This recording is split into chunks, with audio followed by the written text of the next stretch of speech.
मुंशी प्रेमचंद गोदान। अध्याय 22। इधर कुछ दिनों से राय साहब की कन्या की विवाह की बातचीत हो रही थी। उसके साथ ही इलेक्शन भी सिर पर आ पहुंचा था। मगर इन सबों से आवश्यक उन्हें दीवानी में एक मुकदमा दायर करना था, जिसकी कोर्ट फीस ही 50,000 होती थी। ऊपर के खर्च अलग।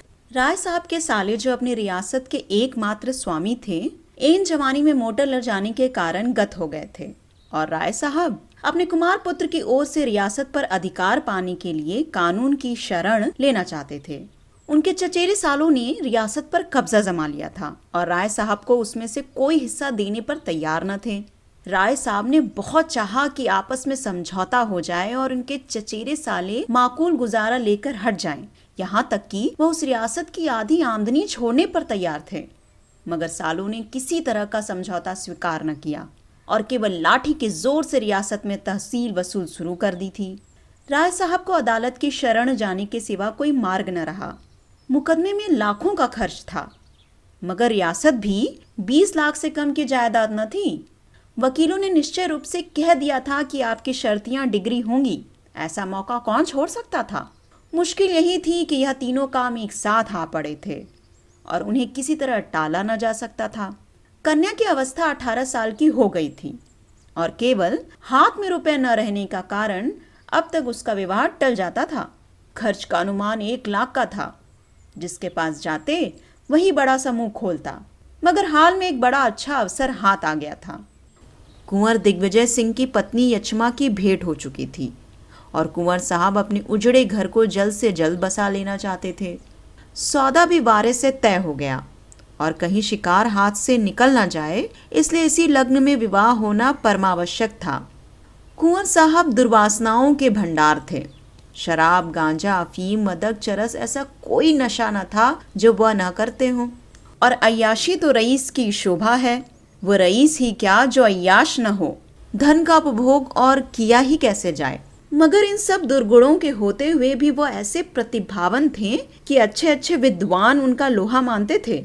संगीत, नाट्यकला, हस्तरेखा, ज्योतिष, योग, लाठी, कुश्ती, निशानेबाजी आदि कलाओं में अपना जोड़ न रखते थे। इसके साथ ही बड़े दबंग और निर्भीक थे। राष्ट्रीय आंदोलन में दिल खोलकर सहयोग देते थे।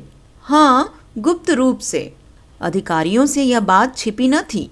फिर भी उनकी बड़ी प्रतिष्ठा थी और साल में 1-2 बार गवर्नर साहब भी उनके मेहमान हो जाते थे। और अभी अवस्था 30-32 से अधिक न थी और स्वास्थ्य तो ऐसा था कि अकेले एक बकरा खाकर हजम कर डालते थे। राय साहब ने समझा बिल्ली के भागों छींका टूटा। अभी कुंवर साहब सोडसी से निर्वृत्त भी न हुए थे कि राय साहब ने बातचीत शुरू कर दी। कुंवर साहब के लिए विवाह केवल अपना प्रभाव और शक्ति बढ़ाने का साधन था। राय साहब काउंसिल के मेंबर थे ही, यो भी प्रभावशाली थे। राष्ट्रीय संग्राम में अपने त्याग का परिचय देकर श्रद्धा के पात्र भी बन चुके थे। शादी तय होने में कोई बाधा न हो सकती थी और वह तय हो गई। रहा इलेक्शन, यह सोने की हासियां थीं जिसे न उगलते बनता था न निगलते। अब तक वह 2 बार निर्वाचित हो चुके थे और दोनों ही बार उन पर 1-1 लाख की चपत पड़ी थी। मगर अब की एक राय साहब उसी इलाके से खड़े हो गए थे और डंके की चोट ऐलान कर दिया था कि चाहे हर एक वोटर को 1-1 हजार ही क्यों न देना पड़े, चाहे 50 लाख की रियासत मिट्टी में मिल जाए, मगर राय अमरपाल सिंह को काउंसिल में न जाने दूंगा। और उन्हें अधिकारियों ने अपनी सहायता का आश्वासन भी दे दिया था। राय साहब विचारशील थे, चतुर थे, अपना नफा नुकसान समझते थे, मगर राजपूत थे और पोतड़ों के रईस थे। वह चुनौती पाकर मैदान से कैसे हट जाएं? यूं उनसे राजा सूर्य प्रताप सिंह ने आकर कहा होता, भाई साहब, आप तो 2 बार काउंसिल में जा चुके हैं, अब की मुझे जाने दीजिए। तो शायद राय साहब ने उनका स्वागत किया होता। काउंसिल का मोह अब उन्हें न था, लेकिन इस चुनौती के सामने ताल ठोकने के सिवा और कोई राह ही न थी। एक मसलहत और भी थी। मिस्टर तनखा ने उन्हें विश्वास दिलाया था कि आप खड़े हो जाएं। पीछे राजा साहब से 1 लाख की थैली लेकर बैठ जाएगा। उन्होंने यहाँ तक कहा था कि राजा साहब बड़ी खुशी से 1 लाख दे देंगे।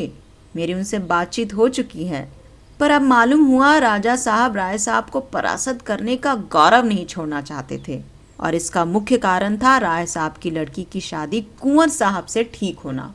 दो प्रभावशाली घरानों का संयोग वह अपनी प्रतिष्ठा के लिए हानिकारक समझते थे। उधर राय साहब को ससुराली जायदाद मिलने की भी आशा थी। राजा साहब के पहलू में यह कांटा भी बुरी तरह खटक रहा था। कहीं वो जायदाद इन्हें मिल गई और कानून राय साहब के पक्ष में था ही, तब तो राजा साहब का एक प्रतिद्वंदी खड़ा हो जाएगा। इसलिए उनका धर्म था कि राय साहब को कुचल डालें और उनकी प्रतिष्ठा धूल में मिला दें। बेचारे राय साहब बड़े संकट में पड़ गए थे। उन्हें यह संदेह होने लगा था कि केवल अपना मतलब निकालने के लिए मिस्टर तनखा ने उन्हें धोखा दिया।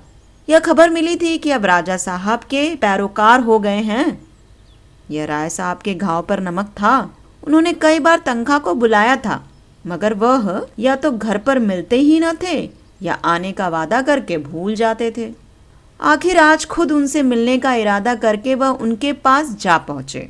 संयोग से मिस्टर तनखा घर पर मिल गए, मगर राय साहब को पूरे घंटे भर उनकी प्रतीक्षा करनी पड़ी। यह वही मिस्टर तनखा हैं जो राय साहब के द्वार पर एक बार रोज हाजिरी दिया करते थे। आज इतना मिजाज हो गया है, जले बैठे थे। ज्यों ही मिस्टर तनखा सजे सजाए मुंह में सिगार दबाए कमरे में आए और हाथ बढ़ाया कि राय साहब ने बमगोला छोड़ दिया।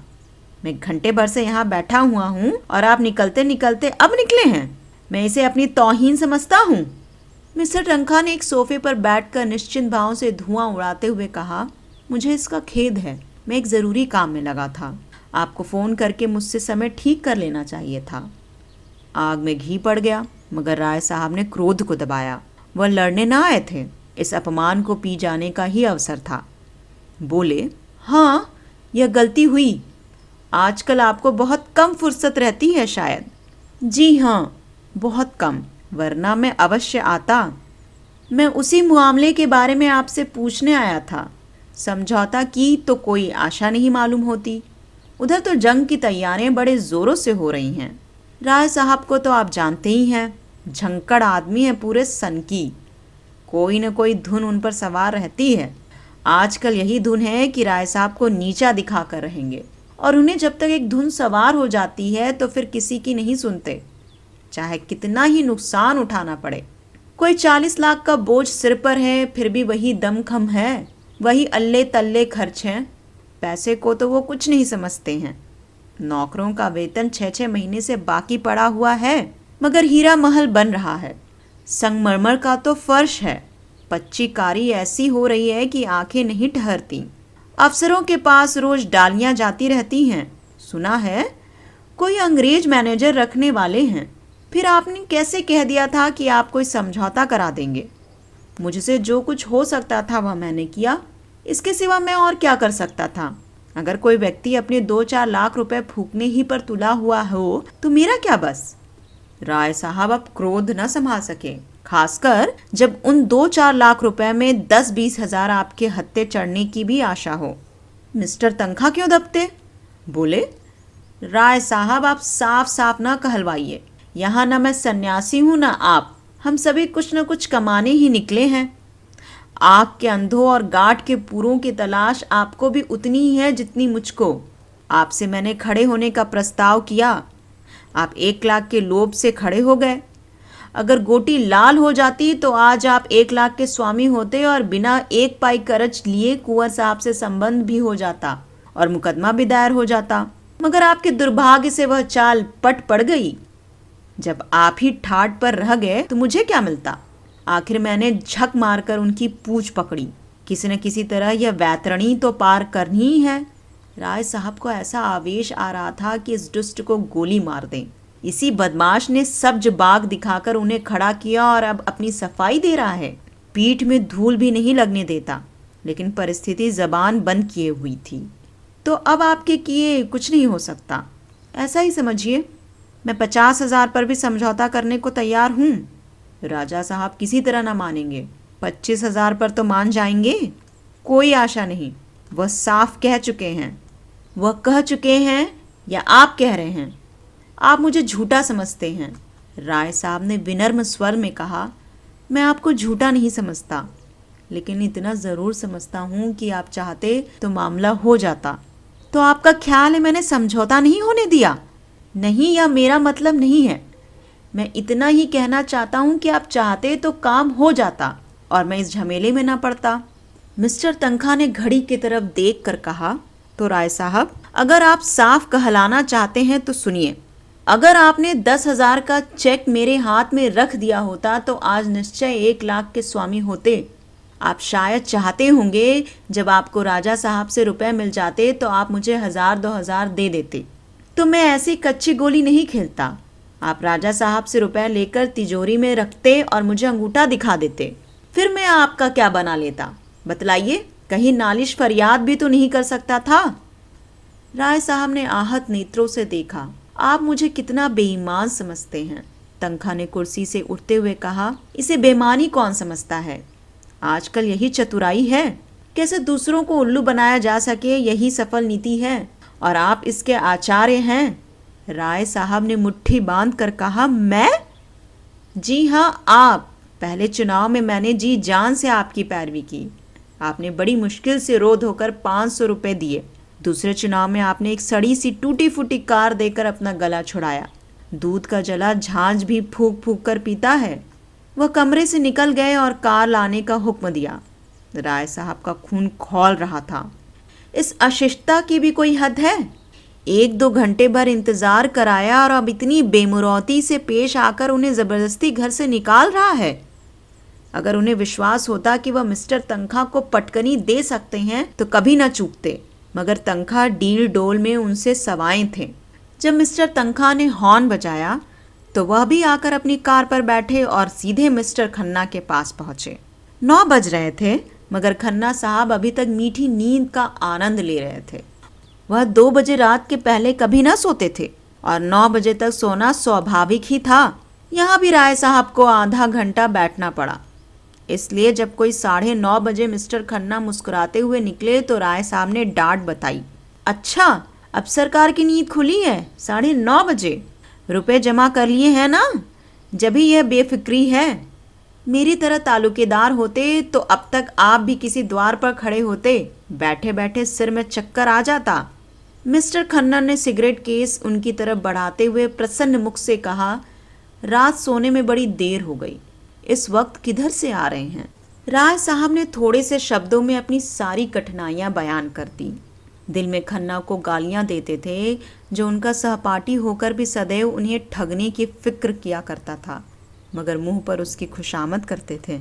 खन्ना ने ऐसा भाव बनाया मानो उन्हें बड़ी चिंता हो गई है। बोले, मेरी तो सलाह है आप इलेक्शन को गोली मारें और अपने सालों पर मुकदमा दायर कर दें। रही शादी, वह 2-3 दिन का तमाशा है, उसके पीछे ज़ेर बार होना मुनासिब नहीं। कुंवर साहब मेरे दोस्त हैं, लेन देन का कोई सवाल न उठने पाएगा। राय साहब ने व्यंग करके कहा, आप यह भूल जाते हैं मिस्टर खन्ना की मैं बैंकर नहीं, तालुकेदार हूँ। कुंवर साहब दहेज नहीं मांगते, उन्हें ईश्वर ने सब कुछ दिया है, लेकिन आप जानते हैं यह मेरी अकेली लड़की है और उसकी माँ मर चुकी है। वह जिंदा होती तो शायद सारा घर लुटाकर भी उसे संतोष न होता, तब शायद मैं उसे हाथ रोक कर खर्च करने का आदेश देता, लेकिन अब तो मैं उसकी माँ भी हूँ, बाप भी हूँ। अगर मुझे अपने हृदय का रक्त निकाल कर भी देना पड़े तो मैं खुशी से दे दूंगा। इस विधुर जीवन में मैंने संतान प्रेम में ही अपनी आत्मा की प्यास बुझाई है, दोनों बच्चों को प्यार में ही अपनी पत्नी व्रत का पालन किया है। मेरे लिए असंभव है कि इस शुभ अवसर पर अपने दिल के अरमान न निकालूं। मैं अपने मन को तो समझा सकता हूँ, पर जिसे मैं पत्नी का आदेश समझता हूँ उसे नहीं समझाया जा सकता। और इलेक्शन के मैदान से भागना भी मेरे लिए असंभव है। मैं जानता हूँ मैं हारूंगा। राजा साहब से मेरा कोई मुकाबला नहीं, लेकिन राजा साहब को इतना ज़रूर दिखा देना चाहता हूँ कि अमरपाल सिंह नर्म चारा नहीं है और मुकदमा दायर करना तो आवश्यक ही है। उसी पर तो सारा दारोमदार है। अब आप बतलाइए, आप मेरी क्या मदद कर सकते हैं? मेरे डायरेक्टरों का इस विषय में जो हुक्म है वह आप जानते हैं, और राजा साहब भी हमारे डायरेक्टर हैं, यह भी आपको मालूम है। पिछला वसूल करने के लिए बार बार ताकीद हो रही है। कोई नया मामला तो शायद ही हो सके। राय साहब ने मुंह लटका कर कहा, आप तो मेरा डोंगा ही डुबाए देते हैं मिस्टर खन्ना। मेरे पास जो कुछ नीच का है वह आपका है, लेकिन बैंक के मामले में तो मुझे अपने स्वामियों के आदेशों को मानना ही पड़ेगा। अगर ये जायदाद हाथ आ गई और मुझे इसकी पूरी आशा है तो पाई पाई अदा कर दूंगा। आप बतला सकते हैं इस वक्त आप कितने पानी में हैं? राय साहब ने हिचकते हुए कहा। 5-6 लाख समझिए, कुछ कम ही होंगे। खन्ना ने अविश्वास के भाव से कहा। या तो आपको याद नहीं है या आप छिपा रहे हैं। राय साहब ने जोर देकर कहा। जी नहीं, मैं न भूला हूँ और न छिपा रहा हूँ। मेरी जायदाद इस वक्त कम से कम 50 लाख की है और ससुराल की जायदाद भी इससे कम नहीं है। इतनी जायदाद पर 10-5 लाख का बोझ कुछ नहीं के बराबर है। लेकिन यह आप कैसे कह सकते हैं कि ससुराल वाली जायदाद पर भी कर्ज नहीं है? जहाँ तक मुझे मालूम है वह जायदाद बेदाग है और मुझे यह सूचना मिली है कि उस जायदाद पर 10 लाख से कम का भार नहीं है। उस जायदाद पर तो अब कुछ मिलने से रहा और आपकी जायदाद पर भी मेरे ख्याल में 10 लाख से कम देना नहीं है। और वह जायदाद अब 50 लाख की नहीं, मुश्किल से 25 लाख की है। इस दशा में कोई बैंक आपको कर्ज नहीं दे सकता। यूँ समझ लीजिए कि आप ज्वालामुखी के मुख पर खड़े हैं। एक हल्की सी ठोकर आपको पाताल में पहुंचा सकती है। आपको इस मौके पर बहुत संभल कर चलना चाहिए। राय साहब ने उनका हाथ अपनी तरफ खींच कर कहा। यह सब मैं खूब समझता हूँ मित्रवर, लेकिन जीवन की ट्रेजेडी और इसके सिवा क्या है कि आपकी आत्मा जो काम करना नहीं चाहती वही आपको करना पड़े। आपको इस मौके पर मेरे लिए कम से कम 2 लाख का इंतज़ाम करना पड़ेगा। खन्ना ने लंबी सांस लेकर कहा। My God, 2 lakh? असंभव, बिल्कुल असंभव। मैं तुम्हारे द्वार पर सर पटक कर प्राण दे दूंगा। खन्ना, इतना समझ लो, मैंने तुम्हारे ही भरोसे ये सारे प्रोग्राम बांधे हैं। अगर तुमने निराश कर दिया तो शायद मुझे जहर खा लेना पड़े। मैं सूर्य प्रताप सिंह के सामने घुटने नहीं टेक सकता। कन्या का विवाह अभी 2-4 महीने टल सकता है। मुकदमा दायर करने के लिए अभी काफ़ी वक्त है, लेकिन यह इलेक्शन सिर पर आ गया है और मुझे सबसे बड़ी फिक्र यही है। खन्ना ने चकित होकर कहा। तो आप इलेक्शन में 2 लाख लगा देंगे? इलेक्शन का सवाल नहीं है भाई, यह इज्जत का सवाल है। क्या आपकी राय में मेरी इज्जत 2 लाख की भी नहीं? मेरी सारी रियासत बिक जाए, गम नहीं, मगर सूर्य प्रताप सिंह को मैं आसानी से विजय न पाने दूंगा। खन्ना ने 1 मिनट तक धुआं निकालने के बाद कहा। बैंक की जो स्थिति है वह मैंने आपको सामने रख दी। बैंक ने एक तरह से लेन देन का काम बंद कर दिया है। मैं कोशिश करूंगा कि आपके साथ खास रियायत की जाए, लेकिन यह आप जानते हैं। पर मेरा कमीशन क्या रहेगा? मुझे आपके लिए खास तौर पर सिफारिश करनी पड़ेगी। राजा साहब का अन्य डायरेक्टरों पर कितना प्रभाव है यह भी आप जानते हैं। मुझे उनके खिलाफ गुटबंदी करनी पड़ेगी। यूं समझ लीजिए कि मेरी जिम्मेदारी पर ही मामला होगा। राय साहब का मुंह गिर गया। खन्ना उनके अंतरंग मित्रों में थे, साथ के पढ़े हुए, साथ के बैठने वाले, और यह उनसे कमीशन की आशा रखते हैं। इतने बेमुरक्ति, आखिर वो जो इतने दिनों से खन्ना की खुशामद करते हैं वह किस दिन के लिए? बाग में फल निकले, शाक भाजी पैदा हो, सबसे पहले खन्ना के पास डाली भेजते हैं। कोई उत्सव हो, कोई जलसा हो, सबसे पहले खन्ना को निमंत्रण देते हैं। उसका यह जवाब हो? उदास मन से बोले, आपकी जो इच्छा हो, लेकिन मैं आपको अपना भाई समझता था। खन्ना ने कृतज्ञता के भाव से कहा। यह आपकी कृपा है। मैंने भी सदैव आपको अपना बड़ा भाई समझा है और अब भी समझता हूँ। कभी आपसे कोई पददार नहीं रखा, लेकिन व्यापार एक दूसरा क्षेत्र है। यहाँ कोई किसी का दोस्त नहीं, कोई किसी का भाई नहीं। जिस तरह मैं भाई के नाते आपसे यह नहीं कह सकता कि मुझे दूसरों से ज़्यादा कमीशन दीजिए, उसी तरह आपको भी मेरे कमीशन में रियायत के लिए आग्रह न करना चाहिए। मैं आपको विश्वास दिलाता हूँ कि मैं जितनी रियायत आपके साथ कर सकता हूँ उतना करूँगा। कल आप दफ्तर के वक्त आएँ और लिखा पढ़ी कर लें। बस, बिजनेस खत्म। आपने कुछ और सुना? मेहता साहब आजकल मालती पर बेतरह रिझे हुए हैं। सारी फिलॉसफी निकल गई। दिन में 1-2 बार ज़रूर हाजिरी दे आते हैं और शाम को अक्सर दोनों साथ साथ सैर करने निकलते हैं। यह तो मेरी ही शान थी कि कभी मालती के द्वार पर सलामी करने न गया। शायद अब उसी की कसर निकाल रही है। कहा तो यह हाल था कि जो कुछ है मिस्टर खन्ना है। कोई काम होता तो खन्ना के पास दौड़ी आती, जब रुपयों की ज़रूरत पड़ती तो खन्ना के नाम पुर्जा आता। और कहाँ अब मुझे देखकर मुंह फेर लेती है। मैंने खास उन्हीं के लिए फ्रांस से एक घड़ी मंगवाई थी। बड़े शौक से लेकर गया, मगर नहीं ली। अभी कल मेवे की डाली भेजी थी, कश्मीर से मंगवाए थे, वापस कर दी। मुझे तो आश्चर्य होता है कि आदमी इतनी जल्द कैसे इतना बदल जाता है। राय साहब मन में तो उनकी बेकदरी पर खुश हुए, पर सहानुभूति दिखाकर बोले, अगर यह भी मान लें कि मेहता से उसका प्रेम हो गया है तो भी व्यवहार तोड़ने का कोई कारण नहीं है। खन्ना व्यथित स्वर में बोले, यही तो रंज है भाई साहब। यह तो मैं शुरू से जानता था वह मेरे हाथ नहीं आ सकती। मैं आपसे सत्य कहता हूँ, मैं कभी इस धोखे में नहीं पड़ा कि मालती को मुझसे प्रेम है। प्रेम जैसी चीज उनसे मिल सकती है, इसकी मैंने कभी आशा ही नहीं की। मैं तो केवल उनके रूप का पुजारी था। सांप में विष है ये जानते हुए भी हम उसे दूध पिलाते हैं। तोते से ज्यादा निठुर जीव और कौन होगा, लेकिन केवल उसके रूप और वाणी पर मुग्ध होकर लोग उसे पालते हैं और सोने के पिंजरे में रखते हैं। मेरे लिए भी मालती उसी तोते के समान थी। अफसोस यही है कि मैं पहले क्यों न चेत गया। इसके पीछे मैंने हजारों रुपए बर्बाद कर दिए भाई साहब। जब उसका रुक्का पहुंचा मैंने तुरंत रुपए भेजे। मेरी कार आज भी उसकी सवारी में है। उसके पीछे मैंने अपना घर चौपट कर दिया भाई साहब। हृदय में जितना रस था वो उसूर की ओर इतने वेग से दौड़ा कि दूसरी तरफ का उद्यान बिल्कुल सूखा रह गया।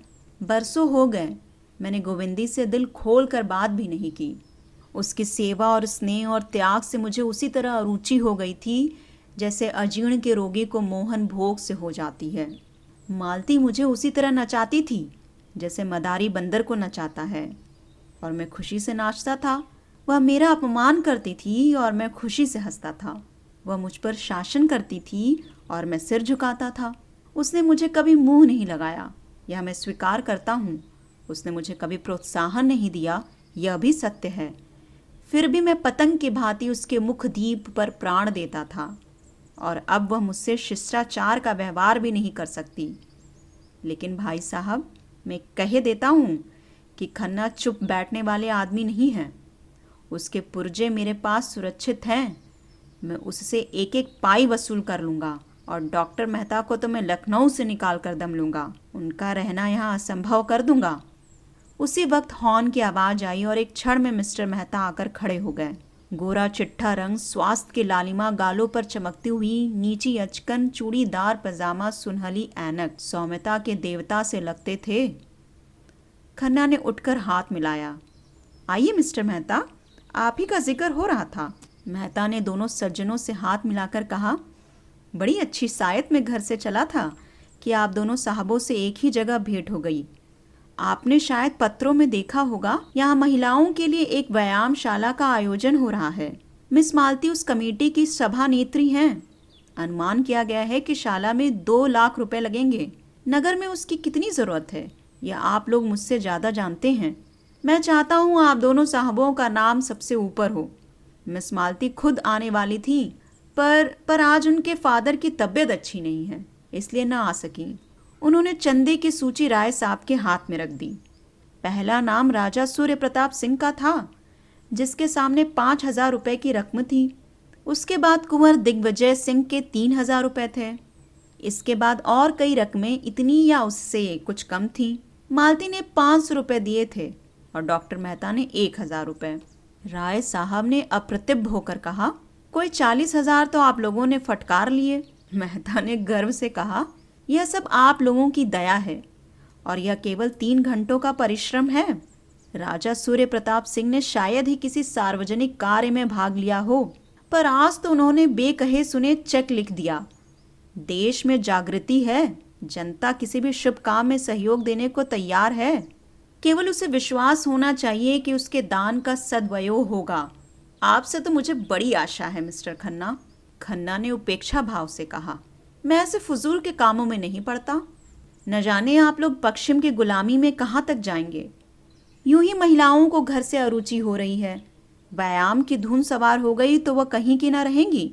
जो औरत घर का काम करती है उसके लिए किसी व्यायाम की जरूरत नहीं, और जो घर का कोई काम नहीं करती और केवल भोग विलास में रत है, उसके व्यायाम के लिए चंदा देना मैं अधर्म समझता हूँ। मेहता जरा भी निरुत्साह न हुए। ऐसी दशा में मैं आपसे कुछ मांगूंगा भी नहीं। जिस आयोजन में हमें विश्वास ना हो उसमें किसी तरह की मदद देना वास्तव में अधर्म है। आप तो मिस्टर खन्ना से सहमत नहीं है राय साहब। राय साहब गहरी चिंता में डूब गए थे। सूर्य प्रताप के 5,000 उन्हें हतोत्साह किए डालते थे। चौंक कर बोले, आपने मुझसे कुछ कहा? मैंने कहा, आप तो इस आयोजन में सहयोग देना अधर्म नहीं समझते। जिस काम में आप शरीक हैं वो अधर्म है या धर्म है, इसकी मैं परवाह नहीं करता। मैं चाहता हूँ आप खुद विचार करें और अगर आप इस आयोजन को समाज के लिए उपयोगी समझे तो उसमें सहयोग दें। मिस्टर खन्ना की नीति मुझे बहुत पसंद आई। खन्ना बोले, मैं तो साफ कहता हूँ और इसलिए बदनाम हूँ। राय साहब ने दुर्बल मुस्कान के साथ कहा, मुझ में तो विचार करने की शक्ति है ही नहीं। सज्जनों के पीछे चलना ही मैं अपना धर्म समझता हूँ। तो लिखिए कोई अच्छी रकम, जो कहिए वो लिख दूँ। जो आपकी इच्छा, आप जो कहिए वो लिख दूँ। तो 2,000 से कम क्या लिखेंगे? राय साहब ने आहत स्वर में कहा, आपकी निगाह में मेरी यही हैसियत है? उन्होंने कलम उठाया और अपना नाम लिखकर उसके सामने 5,000 लिख दिए। मेहता ने सूची उनके हाथ से ले ली, मगर उन्हें इतनी ग्लानि हुई कि राय साहब को धन्यवाद देना भी भूल गए। राय साहब को चंदे की सूची दिखाकर उन्होंने बड़ा अनर्थ किया। यह शूल उन्हें व्यथित करने लगा। मिस्टर खन्ना ने राय साहब को दया और उपहास की दृष्टि से देखा, मानो कह रहे हो, कितने बड़े गधे हो तुम। सहसा मेहता राय साहब के गले लिपट गए और उन्मत्त कंठ से बोले, three cheers for sahib, hip hip hurray. Khanna ने खिसिया कर कहा, यह लोग राजे महाराजे ठहरे, यह इन कामों में दान न दें तो कौन दे? मेहता बोले, मैं तो आपको राजाओं का राजा समझता हूँ। आप उन पर शासन करते हैं, उनकी कोठी आपके हाथ में है। राय साहब प्रसन्न हो गए। यह आपने बड़े मौके की बात कही मेहता जी। हम नाम के राजा हैं, असली राजा तो हमारे बैंकर हैं।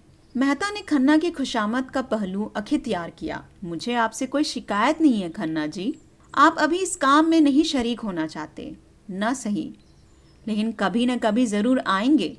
लक्ष्मीपतियों की बदौलत ही हमारी बड़ी बड़ी संस्थाएं चलती हैं। राष्ट्रीय आंदोलन को 2-3 साल तक किसने इतनी धूमधाम से चलाया? इतनी धर्मशालाएं और पाठशालाएं कौन बनवा रहा है? आज संसार का शासन सूत्र बैंकरों के हाथ में है। सरकार उनके हाथ का खिलौना है। मैं भी आपसे निराश नहीं हूँ।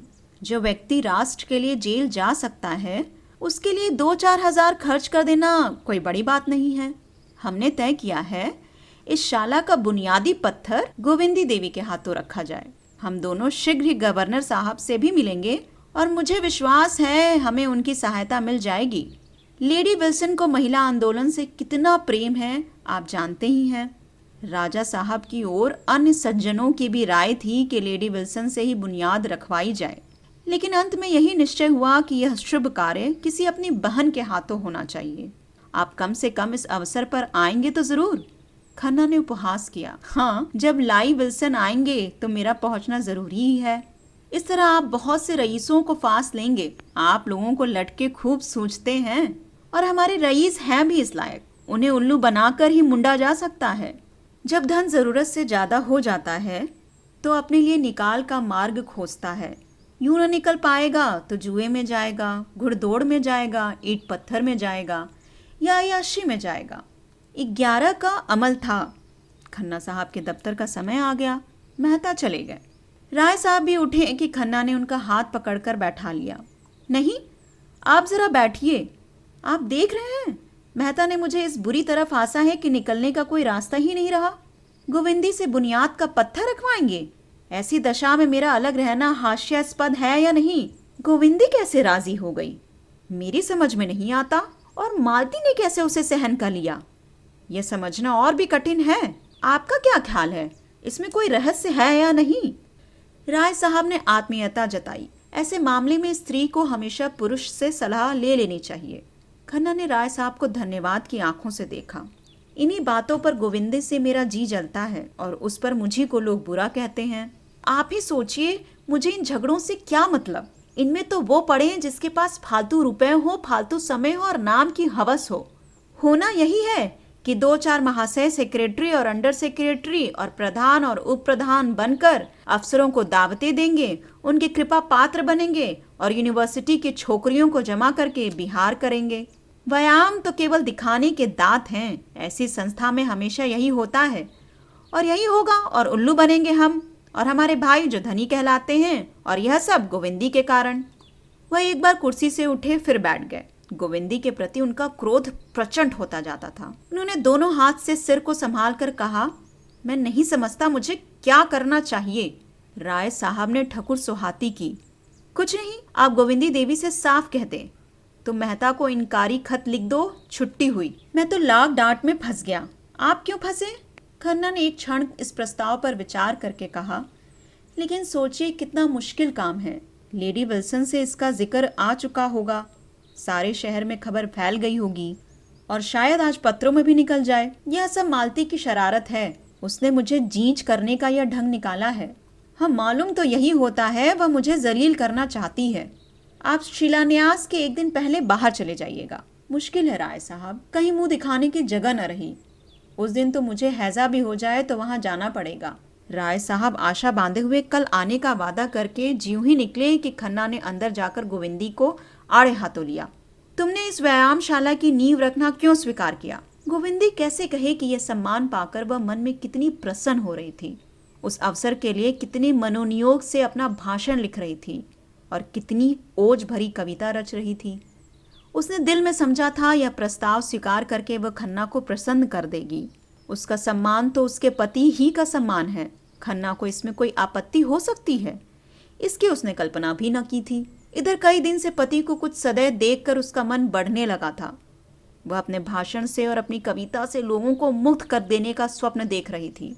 यह प्रश्न सुना और खन्ना की मुद्रा देखी तो उसकी छाती धक धक करने लगी। अपराधी की भांति बोली, डॉक्टर मेहता ने आग्रह किया तो मैंने स्वीकार कर लिया। डॉक्टर मेहता तुम्हें कुएं में गिरने को कहें तो शायद इतनी खुशी से न तैयार होगी। गोविंदी की जबान बंद। तुम्हें जब ईश्वर ने बुद्धि नहीं दी तो क्यों मुझसे नहीं पूछ लिया? मेहता और मालती दोनों यह चाल चलकर मुझसे 2-4 हजार ऐंठने की फिक्र में हैं और मैंने ठान लिया है कि कौड़ी भी न दूंगा। तुम आज ही मेहता को इनकारी खत लिख दो। गोविंदी ने एक क्षण सोच कर कहा, तो तुम ही लिख दो ना। मैं क्यों लिखूं? बात की तुमने, लिखूं मैं? डॉक्टर साहब कारण पूछेंगे तो क्या बताऊंगी? बताना अपना सिर और क्या। मैं इस व्यभिचारशाला को एक धेली भी नहीं देना चाहता। तो तुम्हें देने को कौन कहता है? खन्ना ने होठ चबा कर कहा, कैसी बेसमझी की सी बातें करती हो। तुम वहां नींव रखोगी और कुछ दोगी नहीं तो संसार क्या कहेगा?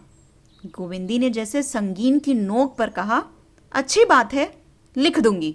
आज ही लिखना होगा, कह तो दिया, लिखूंगी। खन्ना बाहर आए और डाक देखने लगे। उन्हें दफ्तर जाने में देर हो जाती थी तो चपरासी घर पर ही डाक दे जाता था। शक्कर तेज हो गई है। खन्ना का चेहरा खिल उठा। दूसरी चिट्ठी खोली। ऊख की दर नियत करने के लिए जो कमेटी बैठी थी उसने तय कर लिया कि ऐसा नियंत्रण नहीं किया जा सकता। धत तेरी की, वह पहले यही बात कह रहे थे पर इस अग्निहोत्री ने गुल मचाकर जबरदस्ती कमेटी बैठाई। आखिर बचा के मुंह पर थप्पड़ लगा।